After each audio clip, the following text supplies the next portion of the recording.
Welcome എന്ന് ഞാൻ അശ്വതിയോട് പറഞ്ഞാൽ അത് ഭയങ്കര ഫോർമാലിറ്റി ആയി പോകും. എന്താ പറയാ, സ്വന്തം വീട്ടിൽ വിളിച്ചിട്ട് ഹാർട്ടി വെൽക്കം എന്ന് പറയുന്നത് തെറ്റല്ലേ? പക്ഷെ അദ്ദേഹത്തോട് ഞാൻ പറയണല്ലോ, ഹാർട്ടി വെൽക്കം സർ. അല്ല, അശ്വതി റെസ്പെക്ട് ചെയ്യല്ലേ? റെസ്പെക്ട് കൊടുക്കണ്ടേ അശ്വതി? ബട്ട് സ്റ്റിൽ എന്നാലും അല്ലേ അതാണ്. പക്ഷെ അശ്വതി എന്ന് പറഞ്ഞാൽ ഇപ്പൊ ഈ പറഞ്ഞ പോലെ എന്താ പറയാ, പ്രേക്ഷകരുടെ ഇടയിൽ ഇപ്പൊ ഞാൻ പ്രേക്ഷകരോട് തന്നെ പറയുമായിരുന്നു, നമ്മൾ എന്നതേലും ഒരു സ്ട്രെസ് കണ്ടേച്ചോ, പിടിച്ചേച്ചോ, അല്ലെങ്കിൽ ഒരു ടെൻഷൻ പിടിച്ചോ, വീട്ടിൽ എന്തെങ്കിലും പ്രശ്നം നോക്കി വെച്ചോ, ഒരു സമാധാനത്തിന് അല്ലെങ്കിൽ ഒരു വേ ഔട്ട് ചിന്തിക്കാൻ നമ്മൾ TV ചുമ്മാ ഓണാക്കും. അപ്പൊ അറ്റ്ലീസ്റ്റ് അശ്വതിയുടെ ഒരു ഫുൾ സ്കിറ്റ് കണ്ടാൽ മതി, ഒരു റിലാക്സേഷൻ. സത്യം, അത് ഞാൻ പറയാതിരിക്കാൻ പറ്റില്ല. ടച്ച് വുഡ്, അശ്വതിയുടെ ഒരു ഗ്രേറ്റ് ഫാൻ ആട്ടോ ഞാൻ. ശരിക്കും എന്നാ നല്ല ആർട്ടിസ്റ്റാന്നറിയാം, ഉള്ള സത്യം പറയാം. ഞാൻ പറയാ, അശ്വതിയൊക്കെ കണ്ണിന്റെ എക്സ്പ്രഷൻസ്, ഫേസിൽ എക്സ്പ്രഷൻ ഒക്കെ സഡൻ ചേഞ്ച് ആണ്. അതൊക്കെ ശരിക്കും കണ്ടുപിടിക്കണം. ആക്ച്വലി ഇത് എങ്ങനെയാ ചോദിക്കാൻ എനിക്കറിയത്തില്ല. ഇത് പഠിച്ചതാണോ, അശ്വതിക്ക് ഇഷ്ടമായിരുന്നോ, ഫീൽഡിലേക്ക് വരാൻ ഇഷ്ടമായിരുന്നോ, എങ്ങനെ ഇതിന്റെ ഒരു എൻട്രി വന്നേ?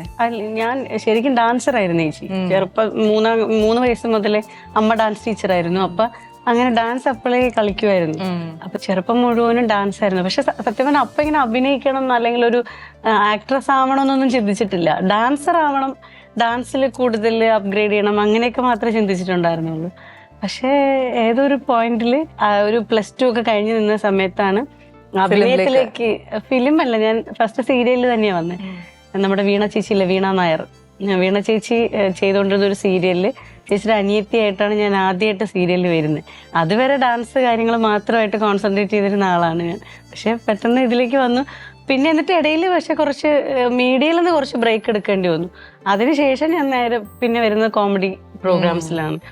കോമഡിയാണ് ഏറ്റവും കൂടുതൽ വഴങ്ങുന്നേ? അയ്യോ, അങ്ങനെ എനിക്കറിയാം. എന്നാന്നറിയാം അശ്വതി, പറയാൻ കോമഡി പെട്ടെന്ന് വരികയല്ല. ഇപ്പൊ എന്നോടൊരു കോമഡി ചെയ്യാൻ പറഞ്ഞാൽ ചിലപ്പോൾ എന്നെ കൊണ്ട് സാധിക്കും. ഞാൻ വലിയ ആർട്ടിസ്റ്റ് ഒന്നുമല്ല, പക്ഷെ എന്നാലും കോമഡി ചെയ്യാൻ അത്ര എളുപ്പമല്ല എന്നാണ് കൽപ്പന ചേച്ചിയും അമ്പിളിച്ചേട്ടനും ഒക്കെ പറഞ്ഞിട്ടുള്ളത്. അത് ചെയ്യാൻ പറ്റുക എന്ന് പറയുന്ന ഒരു ആർട്ടിസ്റ്റ് ഒരു പൂർണ്ണതയാണെന്നാണ് പറയുന്നത്. ആ ഒരു ആർട്ടിസ്റ്റിന് എല്ലാ വേഷവും ചെയ്യാൻ പറ്റും എന്ന് ഞാൻ കേട്ടറിവാണ്.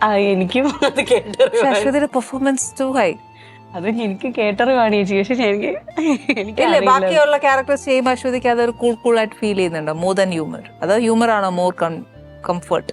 അല്ല, അങ്ങനെ എല്ലാ ഏത് ജോണർ ആണെങ്കിലും അതിൻ്റെതായിട്ടുള്ളൊരു ബുദ്ധിമുട്ട് എനിക്ക് ഫീൽ ചെയ്തിട്ടുണ്ട്. മീൻസ് ഇപ്പൊ കോമഡി ചെയ്യുമ്പോഴാണെങ്കിലും നമ്മൾ കോമഡി ചെയ്ത് കഴിഞ്ഞാൽ ആളുകൾ ചിരിക്കണം. അപ്പൊ അതിനാണ് നമ്മൾ എഫേർട്ട് ഇടണം. ഇനി നമ്മൾ കരയുന്നൊരു ഇമോഷണൽ ആയിട്ടുള്ള ഒരു സീനാണ് ചെയ്യുന്നതെങ്കിലും അത് കണ്ടവർക്ക് വിഷമം തോന്നണം. അപ്പൊ അതിനും നമ്മൾ ആ എഫേർട്ട് ഇടണം എന്ന് തന്നെയാണ് എൻ്റെ ഒരു ഇത്. അല്ലാണ്ട് ഒന്ന് ഈസി അല്ലെങ്കിൽ മറ്റത് അങ്ങനെ ഇല്ല, എല്ലാം ടഫ് തന്നെയാണ്. നമ്മളത് പ്രേക്ഷകർക്ക് അത് കൃത്യമായിട്ട് അത് കിട്ടണമെങ്കിൽ നമ്മൾ നന്നായിട്ട് എഫേർട്ട് ഇടണം.